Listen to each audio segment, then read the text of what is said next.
এই মুহূর্তে আবহাওয়ার গুরুত্বপূর্ণ খবর, ফের আবারও একবার বৃষ্টিপাত আসছে এমনটাই সম্ভাবনা। নতুন করে জলীয় বাষ্পের উপস্থিতিতে আকাশ আংশিক মেঘলা থেকে মেঘলা মেঘলা ভাব। ইতিমধ্যেই বেশ কিছু অংশে নতুন করে বৃষ্টিপাতের পূর্বাভাস দিয়েছে আবহাওয়া দপ্তর। উত্তর পূর্ব ভারত, পাশাপাশি দক্ষিণবঙ্গ, উত্তরবঙ্গ এবং বাংলাদেশ সব জায়গাতেই বৃষ্টিপাত রয়েছে। তবে বৃষ্টিপাতগুলো একটু বিক্ষিপ্তভাবে হবে বলে জানিয়েছে আবহাওয়া দপ্তর। 30 তারিখে জলীয় বাষ্পের উপস্থিতি অধিক হতে পারে, ফলে 30 থেকে 31 তারিখে উত্তরবঙ্গ সহ দক্ষিণবঙ্গের বেশ কিছু অংশে বৃষ্টিপাত চলে আসতে পারে। এখন যেভাবে পরিবর্তন হচ্ছে, বৃষ্টিপাতের সঙ্গে মাঝে মাঝে ঝড় লেগে যাচ্ছে, তাই বিকেল থেকে রাতের মধ্যে বৃষ্টিপাত কখনো কখনো কোনো জায়গাতে হঠাৎ করে স্থানীয় মেঘের মতো করে উঠে যাচ্ছে এবং সেখানে বজ্রবিদ্যুতের পাশাপাশি ঝোড়ো হাওয়া উঠে যাচ্ছে। এই রকমভাবেই থাকছে। তো আগামী কয়েকদিনে কী পরিস্থিতি হতে চলেছে আমরা এই ভিডিওতে আলোচনা করব। উত্তর পশ্চিম ভারতের এবং সংলগ্ন যে হিমালয়ের পশ্চিম ভাগ আছে, এখানে ঝঞ্ঝার প্রবেশ এবং এর ফলে দেখুন জলীয় বাষ্পে কিন্তু আরব সাগর থেকে আবারও যোগান পাচ্ছে। এইগুলোই আগামী কয়েকদিনে ধীরে ধীরে বৃষ্টিপাতের যোগান বাড়াতে পারে। 30 থেকে 31 তারিখের মধ্যে বৃষ্টিপাত বাড়বে হিমালয়ের পশ্চিম ভাগে, ফলে ওখানে কমলা সতর্কতা জারি হয়েছে। এদিকে গাঙ্গেয় পশ্চিমবঙ্গ সহ উত্তরবঙ্গ, বাংলাদেশ এবং উত্তর পূর্ব ভারতের বেশ কিছু অংশে দমকা ঝোড়ো হাওয়া সমেত বৃষ্টিপাত হতে পারে। তার জন্য হলুদ সতর্কতা আপাতত জারি করা রয়েছে। এই বিষয়গুলিকে নিয়েই আজকে আলোচনা করব। একবার প্রথমে দেখে নেব যে ভারতীয় মৌসুম ভবনের আলিপুর আবহাওয়া দপ্তর কোথায় কোথায় কবে সতর্কতা দিয়েছে। তারপর আমরা এখানে ফেরত এসে পুরো বিষয়টিকে আলোচনা করব। একটু দিনগুলো দেখে নিই কবে কবে সতর্কতা দিয়েছে। বজ্র ঝড় বৃষ্টি আজ আপনার এলাকায় আকাশ কি মেঘাচ্ছন্ন আছে না রোদ এবং আংশিক মেঘলা আকাশ কী রয়েছে অবশ্যই জানাবেন। সকালের দিকে কেমন আকাশ ছিল এবং যখন দেখছেন তখন আকাশ কেমন পাচ্ছেন জায়গাটা উল্লেখ করে দেবেন, তাহলে অনেক সুবিধা হবে। এর পাশাপাশি ফেসবুক পেজে ফলো করুন। আমাদের ফেসবুক পেজ আপনাদের জন্য খোলা হয়েছে যাতে আপনারা নামকাশগুলো পেয়ে যান, তার জন্য এই ভিডিওর ডেসক্রিপশনের লিঙ্কটা দেখে নিন। আর আসাম মেঘের দক্ষিণ ভাগ এই এলাকাতে কিন্তু ইতিমধ্যে বৃষ্টিপাতের পূর্বাভাস দেখা যাচ্ছে। এখানে মেঘ ঘনত্ব বেশি রয়েছে আর এগুলোতে হালকা পাতলা মেঘের আনাগোনা, ফলে আংশিক মেঘলা আকাশ থাকতে পারে উত্তরবঙ্গ থেকে দক্ষিণবঙ্গের বেশ কিছু অংশ এবং কোথাও কোথাও রোদের দেখা দিনের বেলাতে মিলে সম্ভাবনা রয়েছে।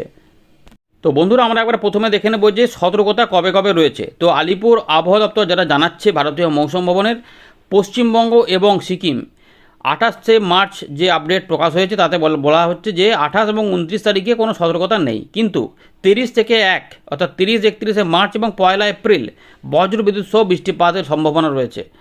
এদিকে গাঙ্গেয় পশ্চিমবঙ্গে 28 এবং 29 তারিখে আমরা মেঘলা মেঘলা দেখছি 28 তারিখে, কিন্তু সেই 28 তারিখ এবং 29 তারিখে সতর্কতা দেয়নি, তবে বিক্ষিপ্ত বৃষ্টিপাত আসতে পারে। তবে 30 থেকে 31 তারিখের মধ্যে কিছুটা বৃষ্টিপাত হতে পারে, যার জন্য আবহাওয়া দপ্তর বজ্রবিদ্যুৎ সতর্কতা জারি করেছে। কমন হলো যে 30 তারিখে উত্তরবঙ্গ সহ দক্ষিণবঙ্গে বজ্রবিদ্যুৎ সহ বৃষ্টিপাতের সতর্কতা। চলুন আমরা এবার দেখে নিই কোন কোন এলাকাতে এই বৃষ্টিপাত হতে পারে। তো বন্ধুরা, আমরা চলে এলাম উইন্ডির লাইভ স্ক্রিনে। ইতিমধ্যে আমরা বললাম কোথায় কোথায় হলুদ সতর্কতা রয়েছে। তো হলুদ সতর্কতা হচ্ছে যে উত্তরবঙ্গ, দক্ষিণবঙ্গ এবং ঝাড়খণ্ড, এর পাশাপাশি উড়িষ্যা এই জায়গাগুলোতে হলুদ সতর্কতা রয়েছে এবং আসাম, মেঘালয়, মিজোরাম, মণিপুর, নাগাল্যান্ড, ত্রিপুরা এই এলাকাগুলিতেও অরুণাচল প্রদেশ সমেত এখানেও হলুদ সতর্কতা রয়েছে। এইটা ভারতীয় মৌসুম ভবন জানিয়েছে। এবারে আমরা এখানে যেটা দেখে নেব যে এই যে বজ্রবিদ্যুৎ দেখতে পাচ্ছি, এখানে কিন্তু মেঘ ভালোই তৈরি হচ্ছে, জলীয় বাষ্পের উপস্থিতি হচ্ছে, ফলে ঢাকা বিভাগ, চট্টগ্রাম এবং তার সঙ্গে কিছুটা বরিশাল এবং আমাদের ত্রিপুরা, মিজোরাম, মণিপুরের এই কাছাকাছি অংশে এবং আসামের দক্ষিণ ভাগ বা কিছু কিছু আসামের দিকেও মেঘের আনাগোনা ভালোই হচ্ছে। এর পাশাপাশি দক্ষিণবঙ্গে এই যে এলাকা রয়েছে কলকাতা, উত্তর দক্ষিণ 24 পরগনা, কিছুটা পূর্ব পশ্চিম মেদিনীপুর এবং নদিয়া, তার সঙ্গে হুগলির কিছু অংশ এবং তার সঙ্গে যেটা বলবো যে ওই উত্তর 24 পরগনা এই যে এলাকাগুলো রয়েছে, হাওড়া কিছুটা, এই এলাকাতে মেঘলা ভাব বেশি হতে পারে এবং এখানে কিছু কিছু অংশে বৃষ্টিপাত বেড়ে যেতে পারে। এছাড়াও সম্ভাবনা রয়েছে বাকি অংশেও মেঘলা মেঘলা ভাব এবং সেখানেও বৃষ্টিপাত থাকতে পারে, কিন্তু একটু বিক্ষিপ্তর মধ্যে থাকতে পারে। দেখুন ব্যাপারটা হচ্ছে যে এইভাবে দেখুন বজ্রবিদ্যুৎ কীভাবে তৈরি হচ্ছে, দেখুন এই এলাকাগুলিতে কিন্তু বাড়ছে। আবার দেখুন এখানে ওই যে মুর্শিদাবাদ, নদীয়ার আশেপাশেও কিছুটা রাজশাহীর দিকেও এখানে বজ্রগর্ভ মেঘ তৈরি হচ্ছে। তো সুতরাং দেখতেই পাচ্ছেন যে এই এলাকাগুলিতে কিন্তু বিদ্যুৎ বাড়তে পারে।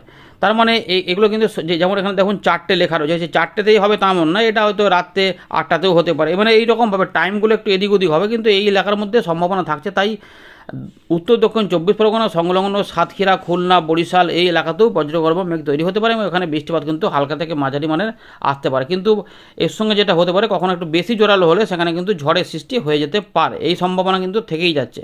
তো এইভাবে রয়েছে, একটু গুমোট গরমটা থাকবে। আর এইভাবে দেখুন 29 তারিখেও দেখুন আবার কিছু কিছু অংশে আস্তে আস্তে আবার এই জলীয় বাষ্প আসছে, এগুলোতে হয়তো 29 তারিখে অনেকটা কম, সতর্কতা নেই সেভাবে, উত্তরবঙ্গ দেখা যাচ্ছে সেভাবে কিছু নেই। 30 তারিখে সম্ভাবনা এইভাবে রয়েছে। সেক্ষেত্রে দেখুন উত্তরপ্রদেশ, এখানে এই যে এলাকা রয়েছে উত্তর পশ্চিম ভারতে, এই এলাকা থেকে বজ্রগর্ভ মেঘ ধাওয়া করবে এই দিকে। সুতরাং এই উড়িষ্যা, ছত্তিশগড়, বিদর্ভ, মধ্যপ্রদেশের পূর্ব দিক এগুলোতে এবং গাঙ্গেয় পশ্চিমবঙ্গ সহ এই জায়গাগুলোতে, ঝাড়খণ্ড সহ বৃষ্টিপাতের মতো ব্যাপার লক্ষ্য করা যেতে পারে। সুতরাং দেখুন এখানে কোথাও কোথাও বজ্রগর্ভ মেঘ যেতে পারে, দু এক জায়গাতে একটু বেড়ে যেতে পারে। সেই জায়গাগুলো হচ্ছে যে কলকাতা, হাওড়া, হুগলি, নদিয়া এবং উত্তর 24 পরগনা, দক্ষিণ 24 পরগনা সংলগ্ন কিছুটা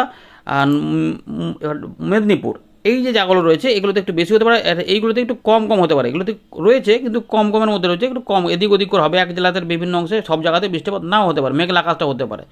এইভাবে 30 তারিখ থেকে 31 তারিখের মধ্যে কিছুটা বৃষ্টিপাত আসবে, বাংলাদেশেও কিছুটা আসবে। সেগুলো এই দেখুন আসছে, এটা এইভাবে কিছুটা রয়েছে। তখন কলকাতা, হাওড়া, হুগলি, 24 পরগনা 2, মেদিনীপুর, পাশাপাশি ঝাড়গ্রাম, এছাড়াও রয়েছে কিছুটা বর্ধমান, হুগলি আশেপাশে ধরে গেলেও যশোর, লোহাগড়া, ঢাকা, মাদারীপুর, ফরিদগঞ্জ, রাজবাড়ী, ফরিদপুর, মেহেরপুর এইগুলো রয়েছে। এবং দেখুন নলহাটি থেকে শুরু করে একদম মিহিজাম হয়ে পুরুলিয়া, আসানসোল, দুর্গাপুর এদিকেও মেঘলা আকাশ হবে এবং এখানেও বিক্ষিপ্ত বৃষ্টিপাত আসতে পারে। পূর্ব বর্ধমান রয়েছে, এখানে রয়েছে মেমারি, এগুলোতে আসতে পারে। কাটোয়া, কৃষ্ণনগর এগুলোতে আসতে পারে, রানাঘাট এবং কলকাতা কিন্তু মোটামুটি দেখুন পানিহাটি, নিউ টাউন থেকে শুরু করে এই যে এলাকাগুলি রয়েছে এখানে, মহেশতলা, বালি, নিউ টাউন, পানিহাটি, দমদম এইগুলোতে কিন্তু বৃষ্টিপাত, বারাসাত এই যে সংলগ্ন এলাকা রয়েছে এখানে, গঙ্গারাত, ধরপুর এই জায়গাগুলোতে কিন্তু বৃষ্টিপাত আসতে পারে। সেটা কিন্তু ওই 30 থেকে 31 তারিখের মধ্যে এই সম্ভাবনা থাকছে। দেখুন এইভাবে কিন্তু ব্যাপারটা রয়েছে। আবার দেখুন ভালো করে যে পরে যখন আমরা ট্র্যাক করছি এটা কিন্তু অনেকটা বেড়ে যাচ্ছে, রাজশাহীর দিকেও রয়েছে।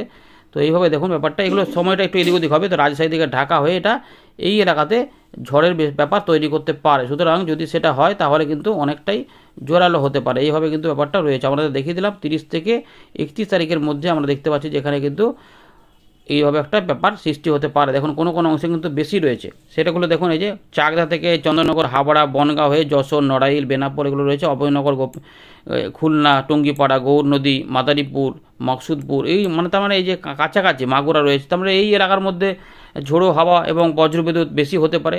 এগুলো দুটোতে দেখাচ্ছে, কিন্তু দুটোতে হবে না স্যার, হয়তো হলে সেগুলো আর একটু পরে। সুতরাং এই যে 30 এবং 31 এই দুটো দিনের মধ্যে যে কোনো একটা দিনে বৃষ্টিপাত একটু বাড়া কমা করতে পারে, বা বাড়তেও পারে, মানে একটু বেশি হতে পারে, কোনো দিন একটু কম হতে পারে। হয়তো এদিকে বেশি হলে এদিকে কম হলো, বা এদিকে বেশি হলে এদিকে কম হলে, এরকম করে দিয়ে এটা উত্তর পূর্ব দিকে সরে যাবে। ফলে আসাম এবং সংলগ্ন অরুণাচল প্রদেশের আশেপাশে কিছুটা বৃষ্টিপাত এগুলো জোরহাট হয়ে যেতে পারে। এইভাবে রয়েছে।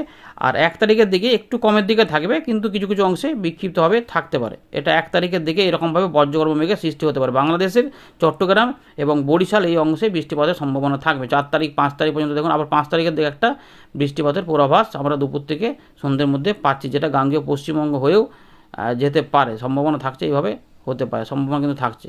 এই এলাকার মধ্যেই মোটামুটি এইরকমভাবে একটা থাকবে। এইভাবে কিন্তু ব্যাপারটা রয়েছে, সেটা আমাদের একভাবে জানিয়ে দিলাম। 6 তারিখের দিক পর্যন্ত চলে গেলাম, এটা এখনও দেরি আছে, যদিও এখন এত দেখে লাভ নেই। আপাতত 30 এবং 31 তারিখের দিকে বৃষ্টিপাত হবে বোঝা যাচ্ছে, এবং সেক্ষেত্রে ঝড় বৃষ্টিও হতে পারে। দমকা ঝোড়ো হওয়া 30 থেকে 40 কিলোমিটার গতিবেগে থাকার সম্ভাবনা রয়েছে। এবার বৃষ্টিপাতগুলোকে দেখুন, এখন যেটা রয়েছে এই দিকগুলোতে বৃষ্টিপাত থাকবে। বাংলাদেশ, ত্রিপুরা, চট্টগ্রাম, বরিশাল এবং সংলগ্ন খুলনা বিভাগে এবং আমাদের পশ্চিমবঙ্গ সহ সংলগ্ন যে এলাকা রয়েছে সেখানে কোনো কোনো জেলার কোনো কোনো অংশে আসতে পারে, সম্ভাবনা থাকছে। সেগুলো কিন্তু সময়গুলো একটু এদিক ওদিক হবে। তাই রোদ, আংশিক মেঘলা আকাশ এগুলো থাকবে, তারই মধ্যে এগুলো যেহেতু জলীয়বাষ্প ঢুকে থাকছে, তাই বৃষ্টিপাত সেটা হয়তো 30 তারিখের মধ্যে সম্ভাবনাটা থাকছে। 36 থেকে 38 ডিগ্রির মধ্যে তাপমাত্রা থাকবে, ফলে এই জলীয়বাষ্প থাকার জন্য গুমোট গরমটাও থাকবে, এই কিন্তু রয়েছে। এবারে 30 তারিখে এইভাবে বৃষ্টিপাত দেখুন 29 তারিখে একটু কম রয়েছে, তো 28 তারিখে যদি একটু নামে মোটামুটি একটুখানি কমের দিকে থাকবে 29 তারিখে, কিন্তু 30 তারিখে বজ্রগর্ভ মেঘ তৈরি হবে এবং ঠিক বিকেল থেকে রাতের মধ্যে কিছু অংশে বৃষ্টিপাত আসবে। এখানে এই যে বৃষ্টির ব্যাপারগুলো দেখতে পাচ্ছি পরিমাণগুলো, এর সঙ্গে একটু বাস্তবে কিন্তু ফারাক হবে, বাড়া কমা করতে পারে। তো এই যে কলকাতা রয়েছে, হাওড়া রয়েছে, 2 24 পরগনা রয়েছে, যেগুলো আমরা বজ্রগর্ভ মেঘে দেখলাম, তো সেইখানেই নদিয়া এবং তার সঙ্গে মেহেরপুর থেকে বরিশাল, খুলনা, ঢাকা এখানে কোনো কোনো অংশে কিন্তু বৃষ্টিপাত ধীরে ধীরে বাড়তেও পারে, এই সম্ভাবনা থাকবে। 30 থেকে 31 তারিখের মধ্যে এই বৃষ্টিগুলো হবে এবং চট্টগ্রাম, ত্রিপুরা, আসাম, মেঘালয় এবং উত্তরবঙ্গে কিন্তু 30-31 তারিখের মধ্যে বৃষ্টিপাত রয়েছে। হালকা হালকা বৃষ্টিপাতের খবর রয়েছে, কিন্তু রাত থেকে সকালের মধ্যে এই বৃষ্টিপাতটা হতে পারে। এইভাবে কিন্তু ব্যাপারটা রয়েছে। দেখুন আমরা দেখে দিচ্ছি 31 তারিখে দেখুন এইভাবে বৃষ্টিপাত রয়েছে, যে দেখুন আস্তে আস্তে যে আলিপুরদুয়ার, কোচবিহার, জলপাইগুড়ি এবং গুয়াহাটি, আসাম রয়েছে। সুতরাং এখানে কিছু অংশে বৃষ্টিপাত আছে, বিরাট বড় আকারের যে ঝড়ের সম্ভাবনা সেরকম না, কিন্তু দক্ষিণবঙ্গে কোনো কোনো অংশে এবং বাংলাদেশে কোনো কোনো অংশে এই ঝড় বৃষ্টি হতে পারে। 31 তারিখে কিন্তু বৃষ্টিপাত দেখা যাচ্ছে আসছে। বজ্রগর্ভ মেঘ আমরা দেখলাম, কিন্তু এই নদিয়া থেকে কিছুটা বর্ধমান হয়ে এগুলো হুগলি এবং কলকাতার আশেপাশের জেলাগুলিতে এবং বাংলাদেশ হয়ে এই এলাকার মধ্যে বাংলাদেশের 3-4টি বিভাগের কিছু জেলা উপজেলাতে বৃষ্টিপাত কিন্তু হতে পারে, সঙ্গে দমকা ঝোড়ো হাওয়া হতে পারে। এতে আরও কিছু পরিবর্তন হবে কিনা সেগুলো পরের আপডেটে আপনাদের জানাবো, তার নজর রাখবেন, কারণ আবহাওয়ার আপডেটে প্রতিনিয়ত পরিবর্তন হয়। একটুখানি কোথাও বৃষ্টিপাত আজকে হয়তো হয়ে গেল, তো এই আপডেটে আবার তাতে কিছুটা পরিবর্তন হয়ে যাবে। বৃষ্টিপাত বাড়া কমা করলে বা তাপমাত্রা বাড়া কমা করলেই কিছুটা এদিক ওদিক হয়ে যায়, তাই প্রত্যেকটা আপডেটে দেখবেন যে কিছু না কিছু পরিবর্তন হয়তো থাকছে। সেই পরিবর্তনগুলি জানার জন্য একটু করে নজর রাখতে হবে, যেহেতু আপনি ওই নির্দিষ্ট দিনে একদিন পৌঁছে যাবেন, তখন দেখবেন যা বাস্তবে কী হচ্ছে, কতটা পূর্বাভাস ছিল আর কতটা বাস্তবে হলো। এইভাবে কিন্তু ব্যাপারগুলো রয়েছে, তাহলেই কিন্তু ব্যাপারটা বুঝতে পারবেন। তো জানিয়ে দিলাম, আর এখানে পেছন দিকে যাচ্ছি না, ওই সামনের দিকে 3 তারিখ পর্যন্ত মোটামুটি দেখে দিলাম। তাপমাত্রা একটু বাড়বে সেটা বোঝাই যাচ্ছে। তো এই রয়েছে আপাতত আপডেট। ধন্যবাদ।